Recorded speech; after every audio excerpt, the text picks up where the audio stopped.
या देवी शक्तिरूपेण संस्थिता नमस्तस्यै नमस्तस्यै नमस्तस्यै नमो नमः।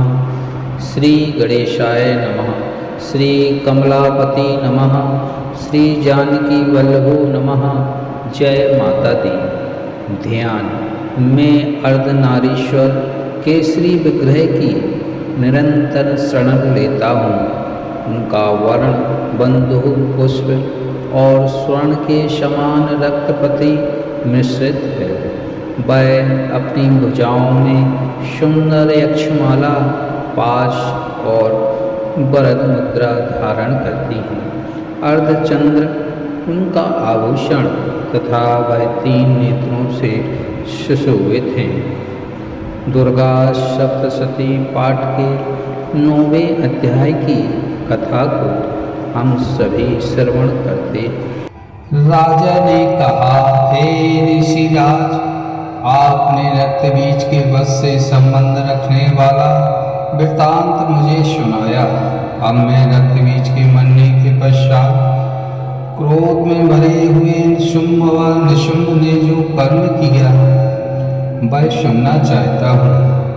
महर्षि मेधा ने कहा, रक्त बीज के मारे जाने पर शुंभ निशुंभ को बड़ा क्रोध आया और वह अपनी बहुत बड़ी सेना का इस प्रकार सर्वनाश होते देखकर निशुंभ देवी पर आक्रमण करने के लिए दौड़ा। उसके साथ बहुत से बड़े बड़े असुर देवी को मारने के लिए दौड़े और महापराक्रमी शुंभ अपनी सेना सहित चंडिका को मारने के लिए बढ़ा।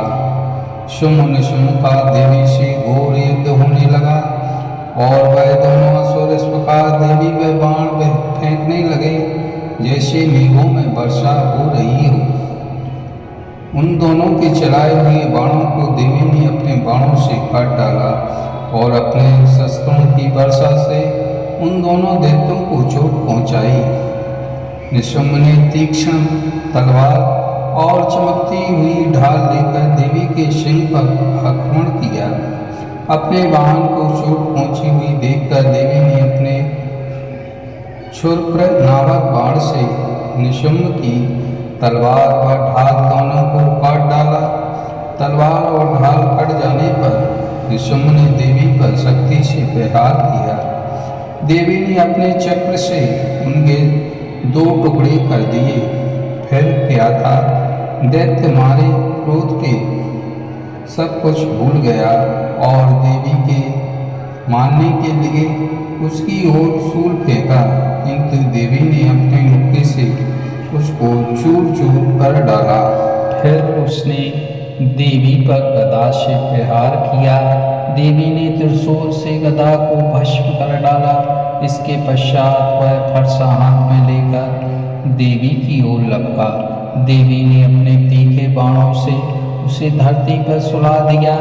अपने पराक्रमी भाई निशुंभ के इस प्रकार से मरने पर शुंभ क्रोध में भरकर देवी को मारने के लिए दौड़ा। वह रथ में बैठा हुआ उत्तम आयुधों से सुशोभित अपनी 8 बड़ी बड़ी भुजाओं से सारे आकाश को ढके हुए था।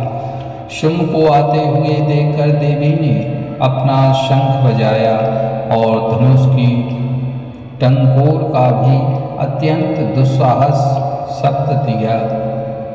साथ ही अपने घंटे के शब्द से, जो कि संपूर्ण दैत्य सेना के तेज को नष्ट करने वाला था, संपूर्ण दिशाओं को व्याप्त कर दिया। इसके पश्चात देवी के सिंह ने अपनी दहाड़ से, जिसे सुन बड़े बड़े बलवानों का मद चूर चूर हो जाता था, आकाश, पृथ्वी और 10 दिशाओं को पूरित कर दिया। फिर आकाश में उछलकर काली ने अपने दांतों तथा हाथों को पृथ्वी पर पटका। उसके ऐसा करने से ऐसा शब्द हुआ जिससे कि उससे पहले के सारे शब्द शांत हो गए। इसके पश्चात शिवदूती ने असुरों के लिए भय उत्पन्न करने वाला अट्टहास किया, जिसे सुनकर सब दैत्य थर्रा उठे और शुंभ को बड़ा क्रोध हुआ। फिर अंबिका ने उसे अरे दुष्ट खड़ा रह कहा तो आकाश से सभी देवता जय हो बोल उठे। शुंभ ने वहां आकर ज्वालाओं से युक्त एक अत्यंत भयंकर शक्ति छोड़ी, जिसे आता देख देवी ने अपनी मौलिका नामक शक्ति से काट डाला। हे राजन, फिर शुंभ के सिंहनाद से तीनों लोग व्याप्त हो गए और उसकी प्रतिध्वनि से ऐसा घोर शब्द हुआ जिसने इससे पहले के सब शब्दों को जीत लिया।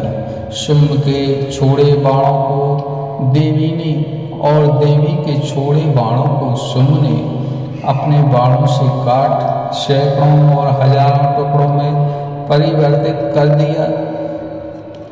इसके पश्चात जब चंडिका ने क्रोध में भर शुंभ को त्रिशूल से मारा तो वह मूर्छित होकर पृथ्वी पर गिर पड़े। जब उसकी मूर्छा दूर हुई तो वह धनुष लेकर आया और अपने बाणों से उसने देवी काली तथा सिंह को घायल कर दिया। फिर उस राक्षस ने 10,000 भुजाएं धारण करके चक्रादि आयुधों से देवी को आच्छादित कर दिया। तब भगवती दुर्गा ने कुपित होकर बाणों से उन चक्रों तथा बाणों को काट डाला। यह देखकर निशुंभ हाथ में गदा लेकर चंडिका को मारने के लिए दौड़ा। उसके आते ही देवी ने तीक्ष्ण धार वाले खड्ग से उसकी गदा को काट डाला। उसने फिर त्रिशूल हाथ में लिया। देवताओं को दुखी करने वाले निशुंभ को त्रिशूल हाथ में लिए हुए आता देखकर चंडिका ने अपने शूल से उसकी छाती पर प्रहार किया और उसकी छाती को चीर डाला। शूल विदीर्ण हो जाने पर उसकी छाती में से एक उस जैसा ही महापराक्रमी दैत्य ठहर जा कहता हुआ निकला। उसको देखकर देवी ने बड़े जोर से ठहाका लगाया। अभी वह निकलने भी ना पाया था कि उसका सिर अपनी तलवार से काट डाला। सिर के कटने के साथ ही वह पृथ्वी पर गिर पड़ा। इसके बाद सिंह दहाड़ कर असुरों का भक्षण करने लगा और काली शिवदूती भी राक्षसों का रक्त पीने लगी। कुमारी की शक्ति से कितने ही महादैत्य नष्ट हो गए। ब्रह्मा जी के कमंडल के जल से कितने ही असुर समाप्त हो गए। कई दैत्य महेश्वरी के त्रिशूल से विदीर्ण होकर पृथ्वी पर गिर पड़े और कई वाराही के प्रहारों से छिन्न मिन्न होकर धरामयी हो गए। वैष्णवी ने भी अपने चक्र से बड़े बड़े महापराक्रमियों को कछुमन निकालकर उन्हें यमलोक भेज दिया। ऐन्द्री के चक्र से कितने ही महाबली राक्षस टुकड़े टुकड़े हो गए। कई दैत्य मारे गए, कई भाग गए। कितने ही काली शिवदूती और सिंह ने भक्षण कर लिए। बोलिए श्री दुर्गे मैया की